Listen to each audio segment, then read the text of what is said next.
لاہور صوبائی دارالحکومت میں اہم مقامات، مجالس اور جلوسوں میں خصوصی ریسکیو ٹیمیں متعین کر دی گئیں۔ ڈسٹرکٹ آفیسر ریسکیو شاہد وحید قمر ریسکیو اور میڈیکل کور کو کمانڈ کر رہے ہیں۔ ترجمان ریسکیو کے مطابق صوبائی دارالحکومت میں 1350 ریسکیور، 55 ایمبولینس اور 300 rescue motor bike high alert کر دی گئیں۔ کسی بڑی ایمرجنسی کو ڈیل کرنے کے لیے 2 اسپیشلائزڈ ہائی ٹیک اسنارکل اور 42 فائر ریسکیو وہیکل متعین کی گئیں۔ عزاداروں کو فوری فرسٹ ایڈ کے لیے مجالس کے ساتھ ریسکیو پوسٹیں قائم کی۔ بڑے جلوسوں کی فرنٹ اور بیک پہ اضافی ایمبولینسز متعین کی گئیں۔ صوبائی دارالحکومت میں عاشق حسین روڈ، شادمان کالونی، اسلام پورہ، پانڈو اسٹریٹ کے جلوسوں میں ریسکیو ایمرجنسی پوسٹیں قائم کی گئیں۔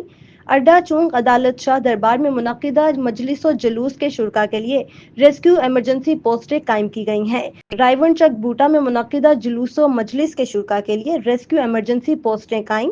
عرس داتا علی حجویری رحمۃ اللہ علیہ کے شرکاء کو بھی ایمرجنسی کوڈ دیا جا رہا ہے۔ اب تک 29 عزاداروں کو موقع پر فرسٹ ایڈ اور ایک شدید زخمی عزادار کو ہاسپٹل منتقل کیا جا چکا ہے۔